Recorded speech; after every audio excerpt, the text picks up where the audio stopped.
പാലക്കാട് മലമ്പുഴയിൽ അപകടത്തിൽപ്പെട്ട കാട്ടാനയുടെ നില ഗുരുതരമായി തുടരുന്നു. ആനയുടെ ജീവൻ രക്ഷിക്കാനുള്ള അവസാനവട്ട ശ്രമത്തിലാണ് വനം വകുപ്പ്.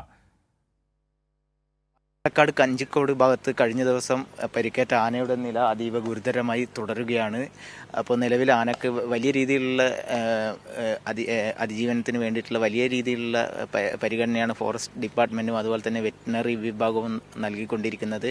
പക്ഷേ ആനയുടെ നില അതീവ ഗുരുതരമായി തന്നെ തുടരുകയാണ്. നമുക്കൊപ്പം ആനയുടെ veterinary surgeon doctor David sir ചേരുന്നുണ്ട്. അപ്പോൾ സാറേ, എന്താണ് നിലവിലെ ആനയുടെ അവസ്ഥ? എനിക്ക് ശരീരത്തിൻ്റെ ഭാരം പിൻകാലുകളിൽ ഊന്നി നിൽക്കാൻ സാധിക്കുന്നില്ല. ആദ്യത്തെ ദിവസം ആന സ്വയം നിന്നിരുന്നു, ഭക്ഷണമൊക്കെ എടുത്തിരുന്നു. രണ്ടാമത്തെ ദിവസമായപ്പോൾ ആന കിടപ്പായത്. ഇപ്പോൾ മൂന്നാമത്തെ ദിവസം എനിക്കിപ്പോൾ സ്വയം ശരീരത്തിൻ്റെ ഭാരം പിൻകാലുകളിൽ ഊന്നി നിൽക്കാൻ സാധിക്കുന്നില്ല. അപ്പോൾ ട്രെയിൻ ഇടിച്ചിട്ട് തന്നെയാണോ ഇത്തരത്തിലൊരു പരിക്ക് പറ്റിയത്? ട്രെയിനിൻ്റെ തൊട്ടടുത്ത് മുന്നിൽപ്പെട്ടിട്ട് ഉണ്ടായിട്ടുള്ള അപകടമാണിത്.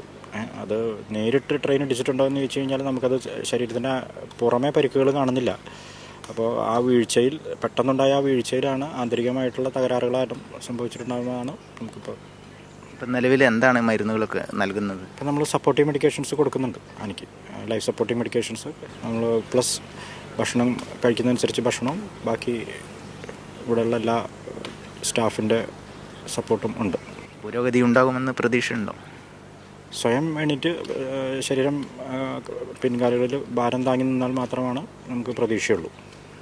അപ്പോൾ വെറ്റിനറി സർജനാണ് നമുക്കൊപ്പം ചേർന്നത്. അതുപോലെ തന്നെ ആനക്ക് പരിക്ക് പറ്റിയപ്പോൾ ആനയുടെ മുഴുവൻ നിരീക്ഷണവും ഫോറസ്റ്റ് ഡിപ്പാർട്ട്മെൻറ്റാണ്. അപ്പോൾ ഫോറസ്റ്റ് ഡിപ്പാർട്ട്മെൻറ്റിൻ്റെ ഉദ്യോഗസ്ഥനായിട്ടുള്ള മുഹമ്മദ് സാർ നമുക്കൊപ്പം ചേരുന്നുണ്ട്. സാർ, എന്തൊക്കെയാണ് ഈ ആനയുടെ ആദ്യഘട്ടത്തിൽ പരിഗണന നൽകിയത് പരിക്ക് പറ്റിയപ്പോൾ? ആദ്യഘട്ട പരിഗണന നൽകിയത് നമ്മൾ ഫീൽഡിൽ ഇൻസ്പെക്ട് ചെയ്തു, അതിനെ ആനയെ നിരീക്ഷിച്ചു, ട്രാക്ക് ചെയ്തു. വെറ്റിനറി സർജൻ്റെ നിർദ്ദേശപ്രകാരം ഒരു സേഫായിട്ടുള്ള വാട്ടർ ഹോൾസിലേക്ക് കൊണ്ടെത്തിച്ചു. പിന്നെ അവിടുന്ന് BP ഒബ്സർവ് ചെയ്തു. പിന്നെ അതിനെ വേണ്ട ഫീഡിങ്സ് മറ്റതും കൊടുത്തു. പിന്നെ അന്നേ ദിവസം വരെ അവിടെ തന്നെയായിരുന്നു, ആന വാട്ടർ ഹോൾസ് തന്നെയായിരുന്നു. പിന്നെ അന്നേ ദിവസം രാത്രി ഇവിടേക്ക് കയറി വന്നു. പിന്നെ അവശ നിലയിൽ ഇവിടെ കിടക്കുകയായിരുന്നു. പിന്നെ നമ്മുടെ വെറ്റിനറി ടീംസ് വന്ന് നിരീക്ഷിച്ചുകൊണ്ടിരുന്നു.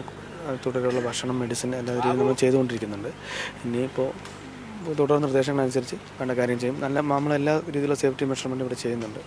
മേലധികാരികൾ നല്ല രീതിയിലുള്ള സപ്പോർട്ട് കിട്ടുന്നുണ്ട്. സോ നിലവിൽ ഇതാണ് അവസ്ഥ. ഇനി ബാക്കിയുള്ള കാര്യങ്ങളിപ്പോൾ വെറ്റിനറി ഡോക്ടർമാർ തീരുമാനിച്ച് പറയും, അതിനനുസരിച്ച് മുന്നോട്ട് പോകും. ഈ മേഖലയിൽ പൊതുവെ ആനകൾ റെയിൽവേ ട്രാക്കിലായാലും മറ്റു ഇറങ്ങുന്നൊരു കാഴ്ചയാണ് സ്ഥിരമായിട്ടുള്ളത്. അപ്പോൾ അതിന് മുൻകരുതൽ എന്താണ്? ഇനി മുൻകരുതൽ എന്ന രീതിയിൽ നമ്മൾ ഇവിടെ സൗരോർജ്ജ വേലി സ്ഥാപിച്ചിട്ടുണ്ട്. ഇനിയിപ്പോൾ ഏതെങ്കിലും ഭാഗത്ത് അതിൻ്റെ എന്തെങ്കിലും മെയിൻ്റനൻസ് ഉണ്ടോ അത് നോക്കും. അത് നോക്കി അത് പരിഹരിക്കാവുന്നതാണ്. പിന്നെ കൂടുതൽ നമ്മൾ റെഗുലറായിട്ട് നൈറ്റ് പെട്രോളിങ് ചെയ്യാറുണ്ട്.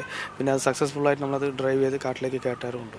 അപ്പോൾ നിലവിൽ ഈ ഏരിയയിൽ അതിരൂക്ഷമായ അങ്ങനെ ഒരു ഹ്യൂമൻ ആനിമൽ കോൺഫ്ലിക്റ്റ് ഒന്നും ഇവിടെ നിലവിലില്ല. പക്ഷേ ഈ ഒരു സംഭവം വളരെ നിർഭാഗ്യകരമായിപ്പോയി.